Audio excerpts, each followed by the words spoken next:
Arô, turma do agro. Hoje eu estou com um convidado especial aqui para falar um pouco do universo do agro aqui, de dados, informações aí para você. Anderson Galvão, muito obrigado por participar aqui do nosso podcast para falar um pouquinho aí sobre o mercado.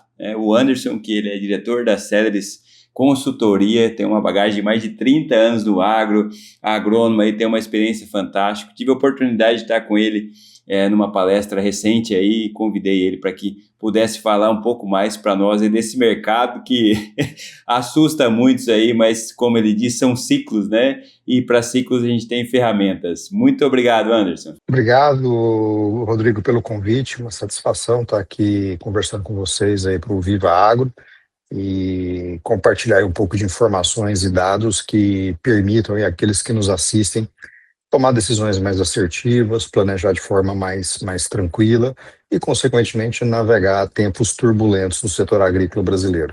Eu queria, inicialmente, até que você pudesse apresentar para nós a Celeris, que eu acho que é importante, né? Eu tive a oportunidade de falar contigo, você explicou um pouquinho o universo que vocês trabalham, então acho que é legal até para entender o universo do agro brasileiro e internacional. Não, perfeito. Bom, acho que essa é uma história, Rodrigo, que eu conto ela muito presencialmente. Eu entrei na agronomia lá, literalmente, no século passado, como filho de agricultor, né? E como projeto, a Celeris, lógico, com alguns ajustes e adequações ao longo do tempo, ela é resultado de um plano de negócio que eu montei no terceiro ano de faculdade de agronomia.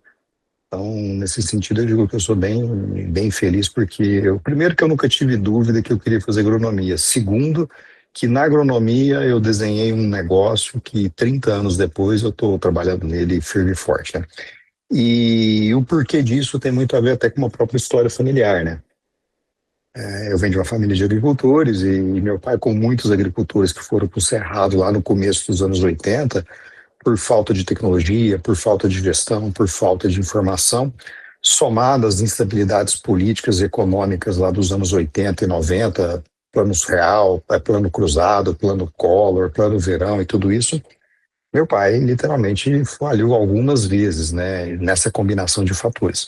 Então, nos meus tempos de agronomia, eu fiquei inclinado a entender principalmente esse tema da gestão do comportamento de mercados e como isso pode afetar a vida do produtor rural.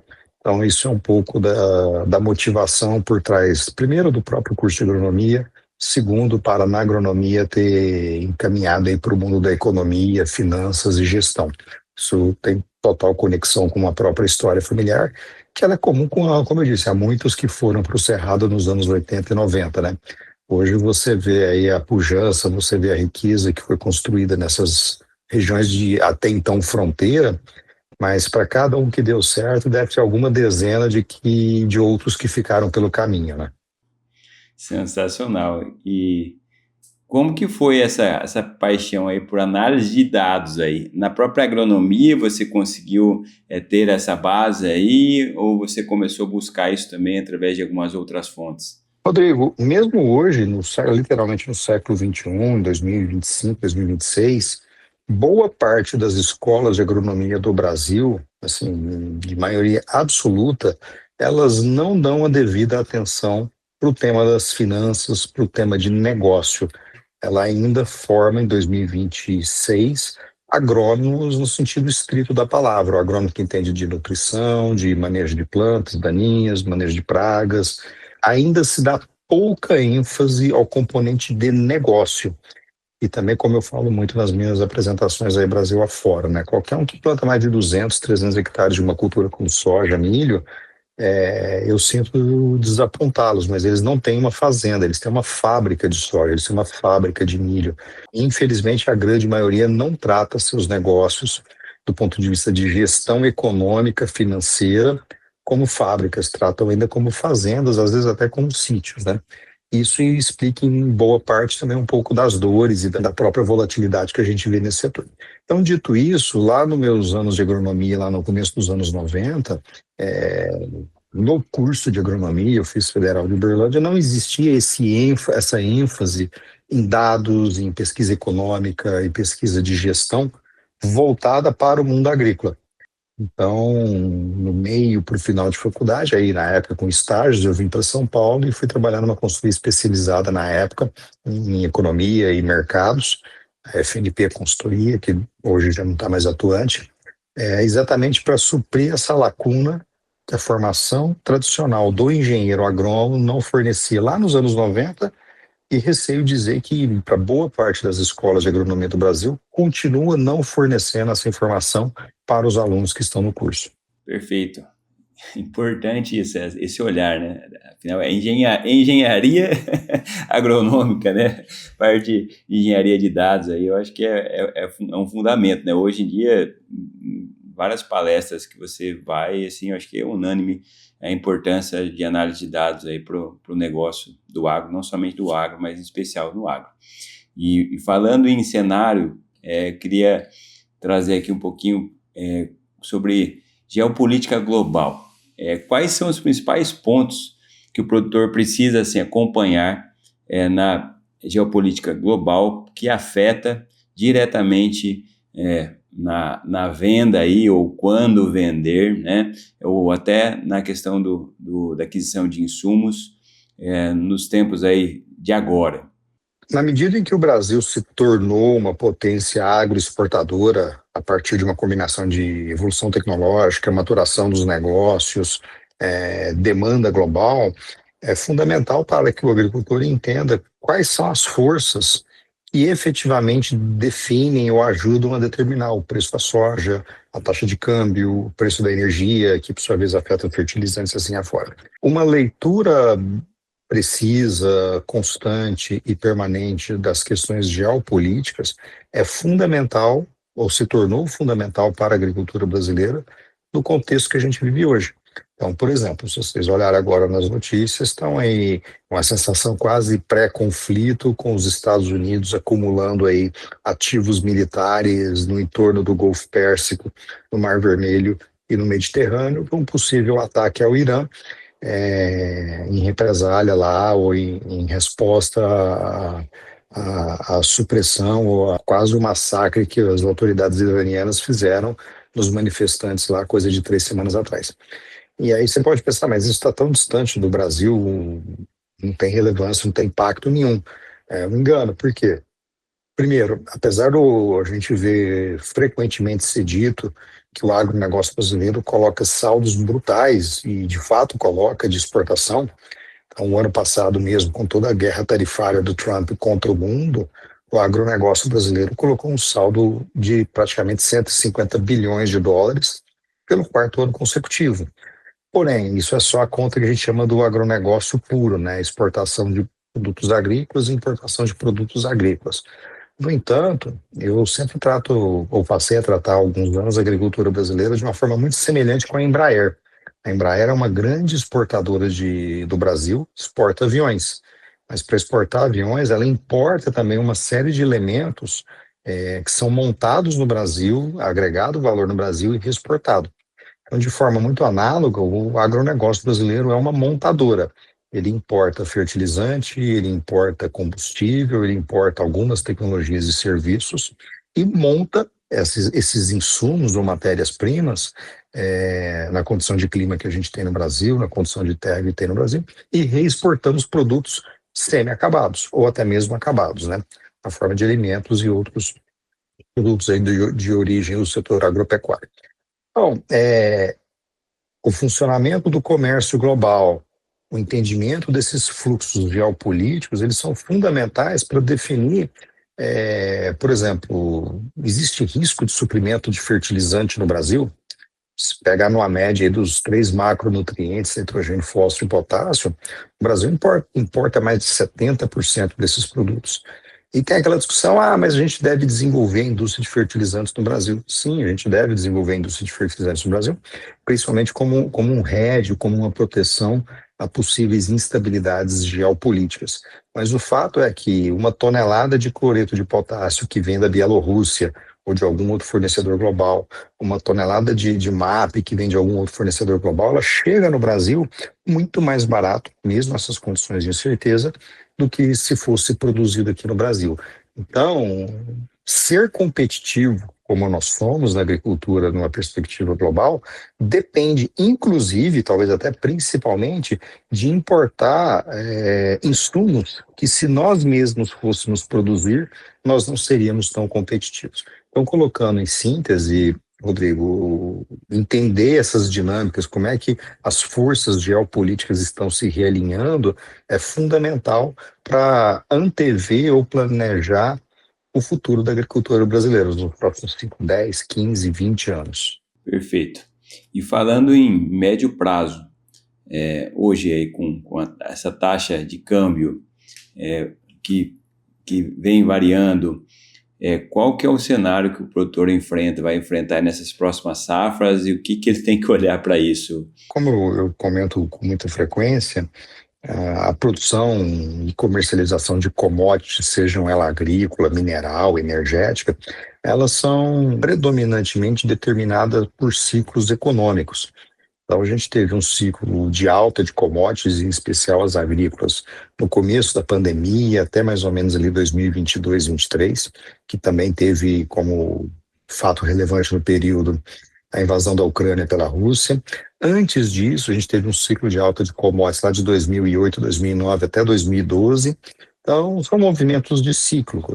Na pecuária tem o tradicional ciclo da pecuária, tem hora que tem retenção de fêmea, tem hora que tem descarte de fêmea. Então, a agricultura, a pecuária e também a própria economia de outras commodities, inclusive as minerais, elas têm comportamentos muito cíclicos. E dito isso, a partir do fato de que a gente está navegando um ciclo de baixa, como que um agricultor sobrevive, ou como ele, vamos voltar a resgatar um pouco da história recente, como que o agricultor brasileiro sobreviveu de 2012 até 2020, pré-pandemia, que era sim um ciclo de baixa nas commodities, com uma busca paranoica por eficiência, por uma melhoria constante de processos, de gestão, aprimoramento tecnológico. Então, são esses elementos que permite um produtor de commodity, pode ser soja, pode ser minério de ferro, pode ser trigo, pode ser níquel, a se manter competitivo no mercado. E aí, nesse contexto, quando a gente dá um passo para frente, chega agora no 2026, são exatamente os desafios que esse agricultor empresário está enfrentando. Commodities com os preços relativamente baixos em dólar, em boa parte das commodities agrícolas, um mercado bastante abastecido. Pega o caso de soja, a gente tem estoques globais de soja em níveis praticamente recordes. E para completar, um cenário onde a taxa de câmbio no Brasil, por conta de fatores predominantemente externos, ela tem um viés de valorização, ou seja, um real mais perto de 5, talvez até abaixo de 5, no horizonte de 6 a 12 meses. Então, tudo isso colocado em conjunto traz desafios muito grandes para esse agricultor, principalmente se há um agricultor que aproveitou lá os momentos de juros muito baixos lá no 20, 21 e 22 e se endividou para comprar máquina, para comprar terra. Então, a realidade que a gente navega agora nesse 2026 é literalmente uma realidade de dever de casa, de eliminar ineficiências, de melhorar a produtividade, de melhorar a gestão, de melhorar a eficiência do negócio como um todo. Por quê? Esse ciclo de baixa de commodities, da nossa leitura, a gente tem tudo mais mantido constante, eu digo, sem nenhum fato relevante igual uma invasão, um conflito militar muito, muito de grande proporção, a gente deve ter ainda pelo menos 2, talvez 3 anos ainda de baixa nos preços das commodities. E aquele agricultor que for um pouquinho mais eficiente do que o seu vizinho, vai ser o agricultor que vai prosperar, vai ser o agricultor que, no limite, vai comprar a área do vizinho. Então, a perspectiva estimada é que em 2, 3 anos esse ciclo comece a melhorar? A leitura nossa e por que disso? Porque, de novo, voltando à dinâmica dos ciclos econômicos nos mercados de commodity. Movimentos de alta muito bruscos, igual nós tivemos no 20, 21, 22, eles mandam um sinal para os empresários, desde a indústria do fertilizante, que está lá em cima, bem antes da fazenda, até a indústria de semente, ao distribuidor, o próprio produtor rural e também no pós-porteira, a originação. Preços elevados mandam uma mensagem para esses atores ao longo dessa cadeia muito longa que é o agronegócio, digo, aumente a capacidade instalada para aumentar a oferta e se beneficiar desses preços. Só que isso não é um movimento que acontece de forma coordenada e disciplinada. Não existe a OPEP da soja, não existe a OPEP do milho, né? E mesmo no caso da OPEP, que é a Organização dos Países Exportadores de Petróleo, essa coordenação ela não é tão efetiva como muitos acreditam ser. Dito isso, esse aumento de preços que levou um aumento substancial e expressivo na capacidade instalada de várias indústrias ao longo dessas cadeias produtivas do agro, isso leva a uma situação de ociosidade. Então, hoje, por exemplo, na semente de soja no Brasil, o sementeiro está rodando com 30%, 35% de ociosidade, porque montou-se muito UBS na indústria de defensivo e na própria produção. Quantos produtores têm mais trator do que precisa? Porque, o trator estava barato quando a soja estava R$ 200, eu fui lá e comprei dois. Para não pagar imposto de renda em 2022, eu fui lá e comprei mais máquina do que eu precisava. Então, existe excesso de capacidade instalada ao longo da cadeia. E demanda, por sua vez, a demanda, ela tem um comportamento muito mais flat, né? Demanda não oscila bruscamente. A demanda, ela vai crescendo, no mínimo igual à população e um pouquinho de melhoria de renda. Isso explica os crescimentos de demanda global da grande maioria dos produtos agrícolas. Então, a demanda cresce de forma muito previsível e contínua e a oferta oscila bruscamente. Então, esta é a razão pela qual a gente tem dito que, dado o excesso de capacidade instalada em várias indústrias dentro do setor agroindustrial, a gente entende que a gente tem ainda pelo menos uns 2 anos pela frente de preços baixos, até que essa oferta excedente seja consumida pelo um crescimento constante e marginal da demanda global nos diferentes produtos agrícolas. Perfeito. Uma guerra seria algo que, que mexeria ainda mais, traria mais crise para o agro. O que você diria se isso viesse a acontecer? Isso dá para ter um olhar para isso? O conflito militar, ele é meio como uma caixa de Pandora, né? Você sabe, talvez, como começa, mas difícil saber como termina, né? Ou quando termina, né? Haja vista agora o caso mais recente, a invasão da Ucrânia pela Rússia. Os planos russos eram de que em 3 dias eles estariam desfilando nas ruas de Kiev e sendo recebido de braços abertos pela população. Inteirando 4 anos de conflito, a Rússia está longe de atingir os objetivos maximalistas que eles tinham, de depor o governo, de mudar o governo da Ucrânia, de ocupar, de reincorporar a Ucrânia a uma visão imperialista russa, né? Então, guerra tem essa característica, né? O general Prussiano Clausewitz, que é um dos grandes teóricos aí do militarismo lá do século XVIII, XIX, ele falava que a primeira vítima na guerra é a estratégia, né? Você planeja tudo, de repente, no primeiro tiro dá tudo É tudo. fora daquilo que você previu. Então, trazendo isso para o contexto atual, dependendo de como se desdobra um conflito militar, isso pode ser uma oportunidade para o agro brasileiro. Ou um outro fenômeno geopolítico. Por exemplo, a pandemia de 2020, 21 e 22, começo de 22, ela foi altamente benéfica para o setor agrícola brasileiro. Por quê? Pega o caso da Europa Ocidental. O produtor de batata da França, ele não colheu batata porque o trabalhador da Romênia, que ia para a França colher batata, não pôde viajar de um país por outro, as fronteiras se fecharam. No caso brasileiro, como o Brasil ele é autossuficiente em mão de obra rural, o produtor de Goiás, que precisava eventualmente de uma mão de obra de Minas, ele continuou vindo trabalhadores de Minas para Goiás para trabalhar. Isso permitiu que o agro brasileiro se beneficiasse de que outros concorrentes do Brasil, por uma questão totalmente atípica, como foi a pandemia, conquistasse mercado. O próprio conflito Rússia-Ucrânia. A Ucrânia e a própria Rússia são importantes exportadores, principalmente de cereais e óleo de girassol. Então, com o conflito militar na Ucrânia, a Ucrânia deixou de exportar milho, a Ucrânia deixou de exportar trigo, a Rússia um pouco também, e isso permitiu que produtos brasileiros, no caso o milho principalmente, ocupassem mercados que antes a Ucrânia atendia, Oriente Médio e Norte da África, por um fenômeno meramente militar. Por outro lado, teste de hipótese aqui, um conflito que leve a um aumento substancial do preço do petróleo diretamente vai afetar o preço do fertilizante importado no Brasil. Então, a gente tem que ter muito cuidado e dizer assim, uma guerra vai ser boa para a agricultura brasileira. Pode ser que sim, pode ser que não. Muita cautela nessa hora, né? Vindo um pouco para o universo aqui do produtor aí, eu acho que dessa questão de eficiência, que eu acho que é um fato que não temos como abrir mão disso, né? Como que é o olhar como que a segunda safra veio preenchendo aí essas lacunas ao longo desses anos aí, e depois eu queria falar até um pouquinho sobre o Getap aí, que eu acho que faz sentido. Tem um ditado popular que fala que o sapo pula por necessidade, não por beleza, né? E hoje, mais cedo, aqui num grupo de produtores que eu participo no WhatsApp, eu recebi um vídeo que deve ter circulado, vários já devem ter visto, falando do surgimento da safrinha, inicialmente no Paraná, né? Lá no começo dos anos 90. Então, o agricultor brasileiro, de forma criativa, de forma genial, ele desenvolveu, por necessidade, uma série de práticas agrícolas, por exemplo, plantio direto lá no começo dos anos 80, não foi por beleza, foi por necessidade, né?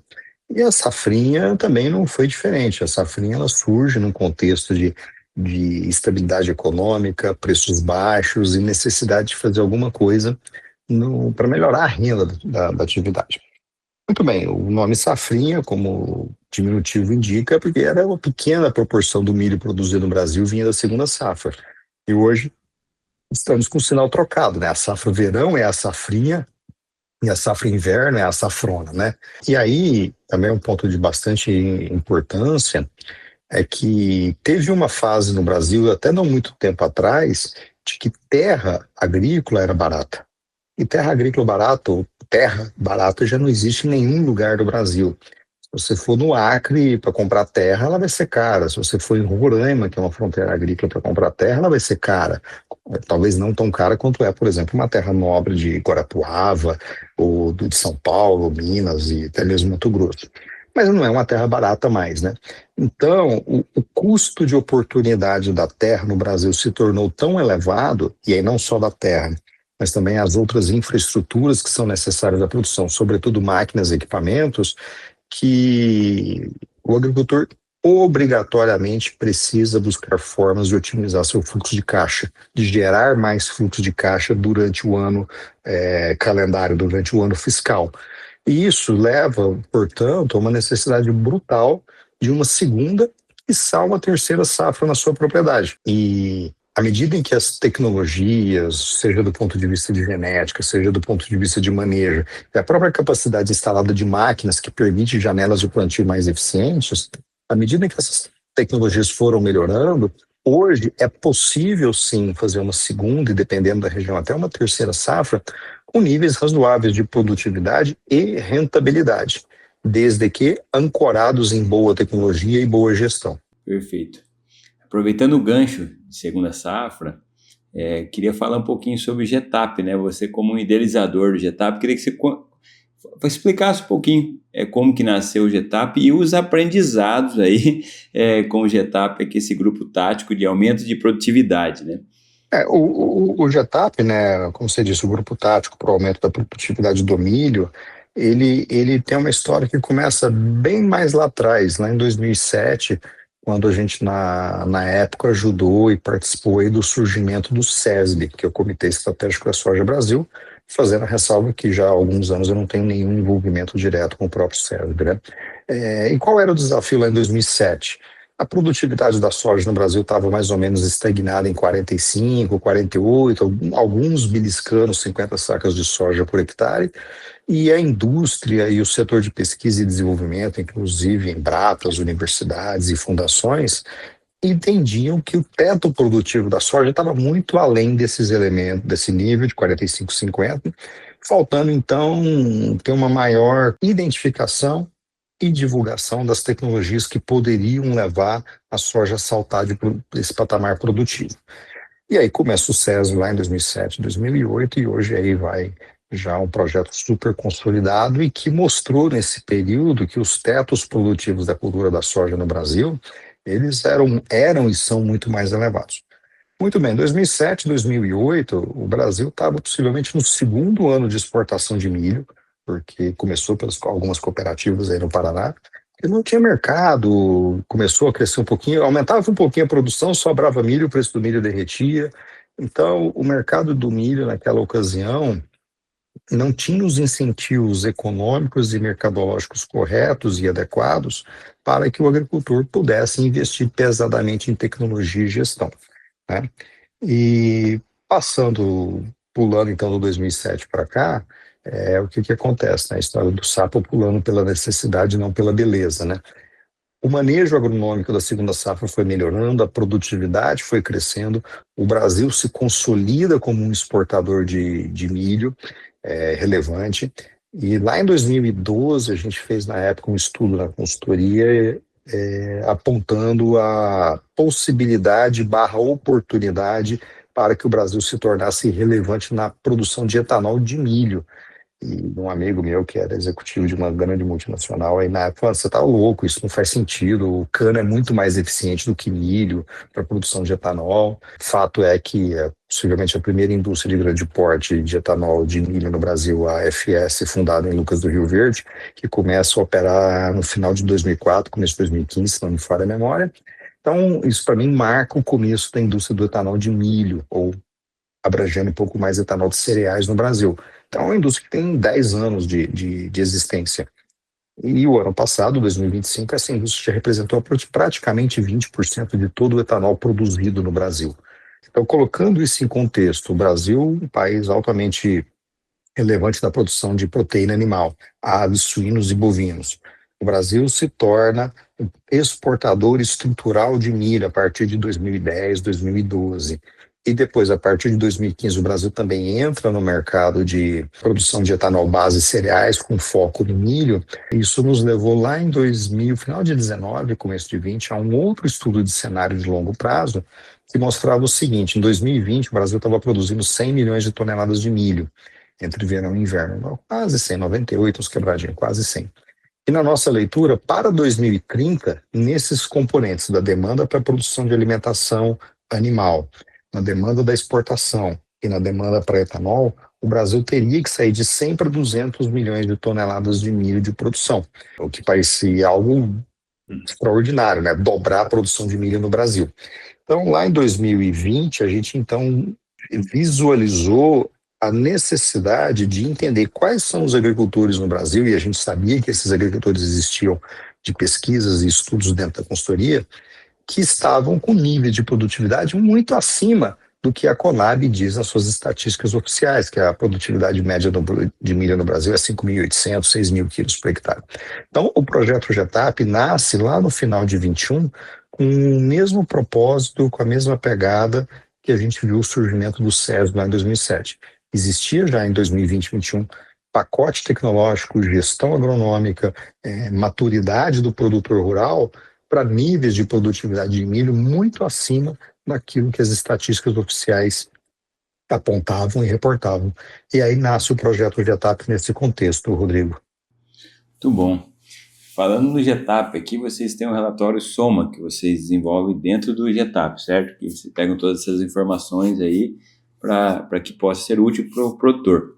Se a gente pudesse aí trazer algumas informações relevantes para o produtor, quais são os principais pontos relevantes dessa última pesquisa, desse último concurso?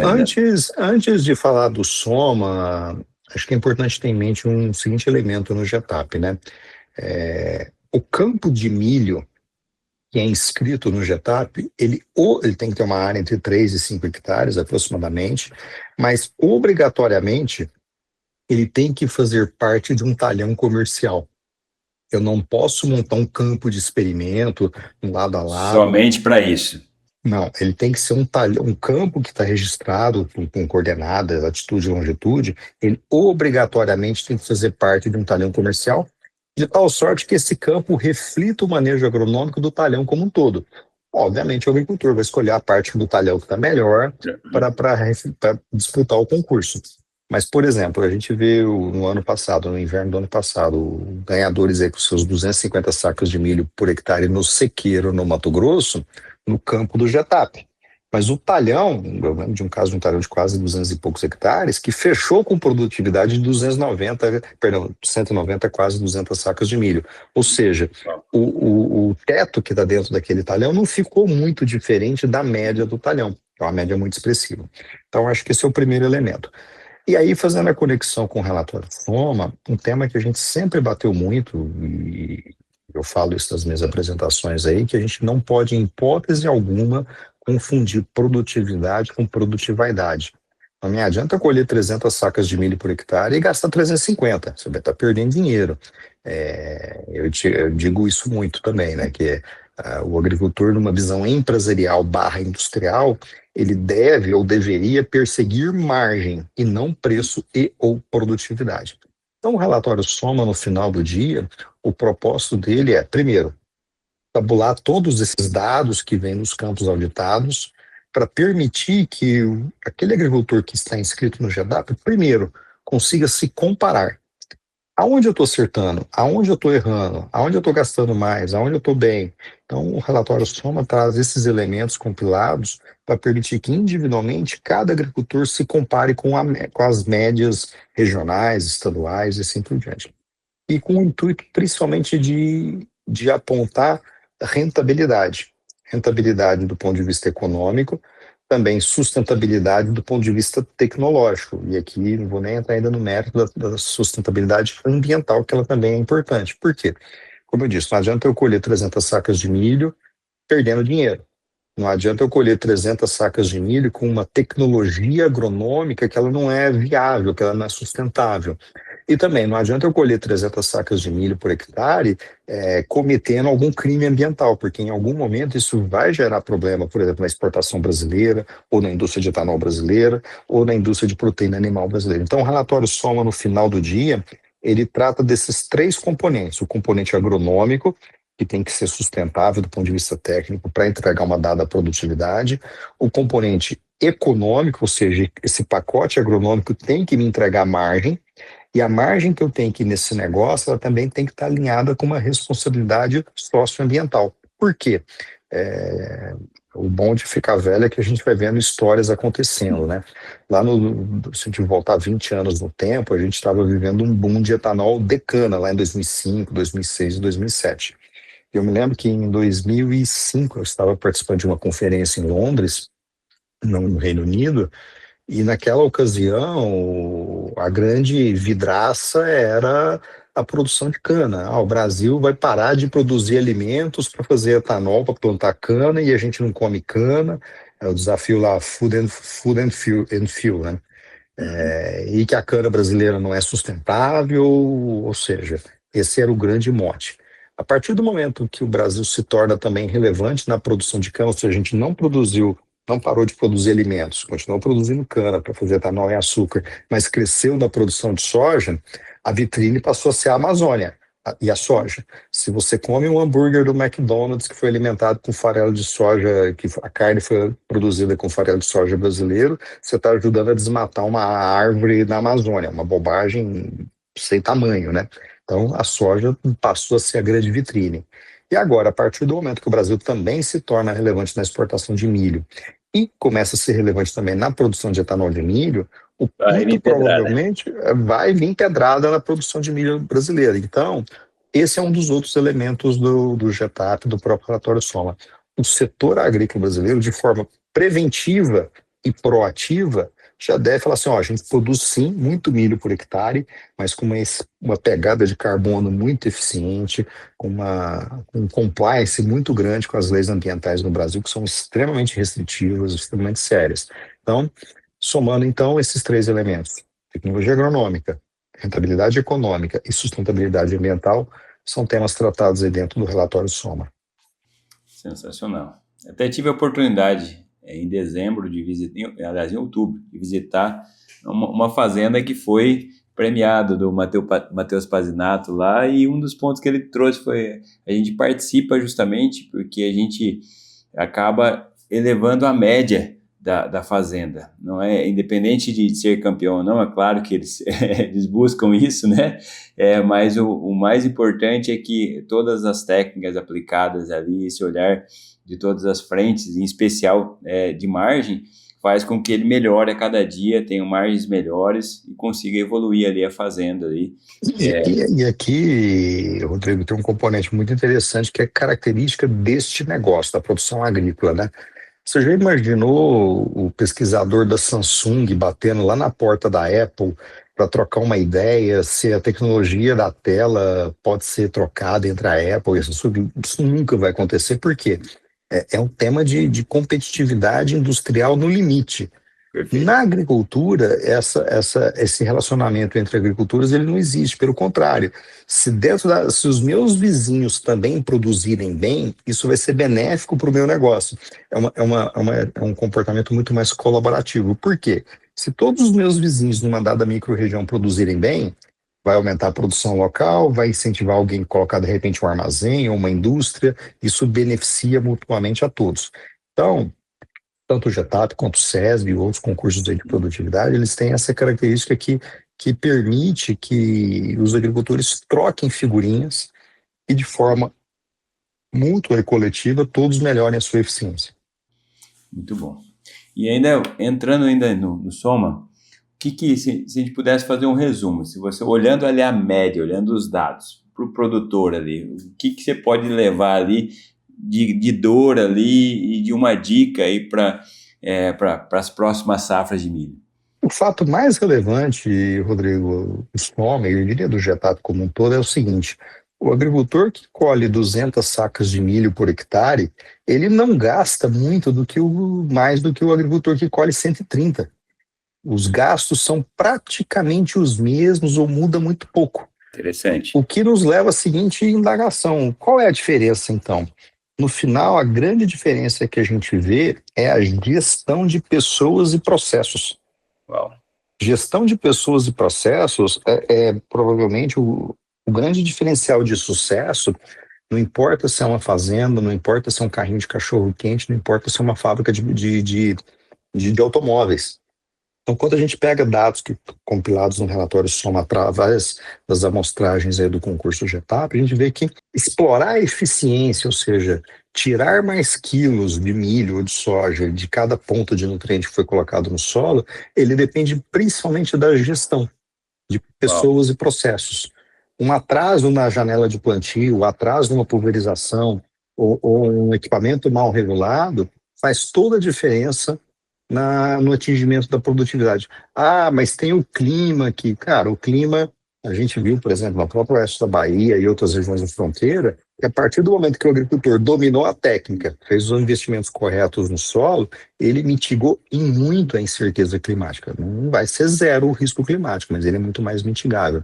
Então eu vejo que a principal conclusão nesses 5 anos já de projeto GETAP, que gestão de pessoas e processos é o que explica um agricultor super eficiente, não necessariamente o mais produtivo, mas o mais eficiente, e, consequente, aquele agricultor que ele navega melhor em tempos de incerteza como aqueles que a gente está vivendo agora, né?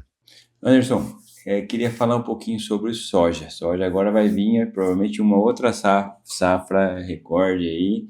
E aí? E a questão vendo como que você imagina aí, ou uma dica para o produtor aí nessa colheita de soja? Rodrigo, aqui sob a certeza de desagradar muito daqueles que nos assistem, e aqui é uma análise meramente econômica. Com todo o desafio de crédito, juro alto, crédito escasso, câmbio pressionando, preços baixos em Chicago, o Brasil ainda aumentou 1 milhão de hectares da área plantada de soja em 25, 26 em relação ao ano anterior. Qual é a mensagem econômica que isso traz? É que desprovido de qualquer paixão. A mensagem é: os preços não caíram o suficiente para desincentivar um agricultor a plantar menos. Assim como aconteceu lá em 2005, 20 anos atrás, foi o último ano que a área de soja no Brasil caiu, né?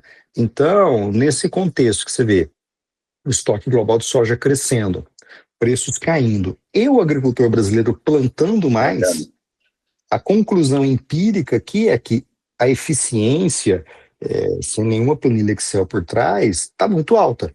Ou seja, os preços não caíram o suficiente para fazer que esse agricultor tire o pé do acelerador ou até engate uma marcha ré para quê? Reduzir a oferta global de soja para fazer que preços corrijam no curto ou médio prazo. Então, aí eu volto para o começo da nossa fala. Por isso que a gente entende e enxerga que a gente ainda tem pelo menos 2 ou 3 anos pela frente de preços baixos. Porque nós não chegamos no fundo do poço de preços. O agricultor brasileiro, principalmente aquele agricultor que está na vanguarda da eficiência, ele tem custos muito mais baixos do que o preço da soja hoje. Perfeito. Vamos à eficiência. E Exatamente. vamos lá. Aqui o copo meio cheio, né? O copo meio vazio é que tem muitos agricultores também que, né, exatamente, tem muitos agricultores Esse está mais cheio, mas... Está mais cheio, né? Tem muitos agricultores que não estão nessa eficiência. E o que a gente vê acontecer esse ano, nos próximos 2 anos? Um processo brutal de consolidação, que não é exclusivo do Brasil. Semana passada, o Departamento de Agricultura americano, o Rodrigo, divulgou um relatório anual que eles divulgam todo ano, que é o Farms and Land, que é um raio-x do número de propriedades agrícolas nos Estados Unidos. 2025 em relação a 2024, 15 mil propriedades agrícolas nos Estados Unidos deixaram de existir. Uau. E aí você pode pensar o seguinte, e é um movimento que já vem de muitos anos, né? Assim, então, 15 mil fazendas deixaram de existir, sim, como CNPJ. Mas ninguém foi lá e destruiu a área de 15 mil hectares, de 15 mil propriedades. Ou seja, essas 15 mil propriedades foram incorporadas por um vizinho. Então, no Brasil, com toda a dor que isso representa, esse movimento de consolidação do agricultor mais eficiente, incorporando o agricultor menos eficiente, vai acelerar nesses próximos 2, 3 anos, né? Perfeito. Anderson, estamos acabando aqui, então falaria muito tempo ainda aqui. Obrigado aí pelo seu tempo. Eu queria 2 coisas. Saber se tem algum relatório, algum material que o produtor poderia consultar, algo que você poderia, de repente, disponibilizar, ou até, assim, uma dica mesmo para tomada de decisões para as próximas safras. E, por fim, como que é viver do agro tanto tempo aí? Bom, acho que a tomada de decisão, assim, o que o agricultor pode fazer, ou deve fazer, e eu falo isso com base em praticamente 30 anos observando agricultores que são consistentemente bem-sucedidos. Quem é esse agricultor consistentemente bem-sucedido? Não necessariamente um agricultor que tem uma boa planilha Excel, mas é um agricultor que tem uma noção muito boa daquilo que eu comentei aqui, de gestão das pessoas e dos processos. Processo agronômico, processo tecnológico, processo comercial. E com uma visão muito clara de custo e margem na base produto. Se eu sou produtor de soja, o que eu tenho de margem é quantas sacas de soja que me sobra depois que eu desconto da minha produtividade todos os insumos, todos os serviços, me sobra X sacas de soja. Se eu sou um pecuarista, quantas arrobas de boi me sobram por hectare por ano? Se eu sou um produtor de café, quantas sacas de café me sobram por hectare por ano? Então, nesses 30 anos, eu vejo que o agricultor que sistematicamente, consistentemente, são os mais produtivos, os que crescem todo ano, são aqueles agricultores que têm uma visão muito clara dessa leitura. E aí, nas nossas mídias aí, no LinkedIn, com muita frequência, agora mesmo, a gente estava divulgando os dados sobre o ritmo atrasado da comercialização de soja e o que isso pode impactar nesse mercado aí de 2026, talvez começo de 27. Isso tem com muita frequência disponível nas mídias da Cedres, né? E por fim, respondendo a sua pergunta, eu digo que estar envolvido na agricultura, eu me lembro lá no final dos anos 80, começo dos anos 90, a agronomia era a profissão do futuro, né? E esse futuro não chegava, né? Aqueles que formaram em agronomia nos anos 80 e nos anos 90 esperaram esse futuro chegar e esse futuro não chegava, né? Mas a verdade é que a partir dos anos 2000 a agricultura se tornou a profissão do presente, né? A profissão do presente com o olho no futuro. E aí, dito isso, nesses 30 anos aí eu tenho uma satisfação muito grande de ter acompanhado todo todo um nascimento da agricultura moderna que a gente tem no Brasil e que permitiu que o país de importador de alimentos lá no começo dos anos 70 se tornasse uma potência agroexportadora que se tornou. Sensacional. Pô, Anderson, muito obrigado. Só queria perguntar uma coisa. Podemos falar que o produtor brasileiro é diferenciado? Você que roda o mundo afora aí? Se a gente não dissesse que ele é diferenciado, Rodrigo, a gente não seria a potência agrícola que a gente se tornou. Então, sim, o agricultor brasileiro ele é diferenciado. Mas eu acho que o ponto relevante é por que e como ele se tornou diferenciado. E aqui, de novo, a história do sapo pulando pela necessidade, né? A gente se tornou diferenciado porque, com a literal falência do Estado brasileiro lá nos anos 80 e começo dos anos 90, nós fomos literalmente largados ao relento, né? Você vê, a produção de algodão no Brasil acabou para ressurgir de novo, literalmente das cinzas, né? Então, essa brutal exposição ao relento é o que deixou a agricultura brasileira com couro grosso, né? Então, isso, nesse sentido, a gente não é igual o produtor europeu ou igual mesmo ao produtor americano, que ainda tem o pai rico que, no ano de crise igual agora, o governo Trump anunciou não sei quantos bilhões de dólares aí para ajudar a agricultura americana, senão vai quebrar, né? E no Brasil, não, a gente por necessidade, não por beleza, nos tornamos altamente eficientes, né? Anderson, muitíssimo obrigado, conteúdo riquíssimo. E para você que quer saber mais informações sobre o mercado, acesse o LinkedIn da Celeris. Lá eles sempre estão colocando informações sobre mercados atuais, para que você possa estar antenado aí e tomar as melhores decisões para as próximas safras. Até mais.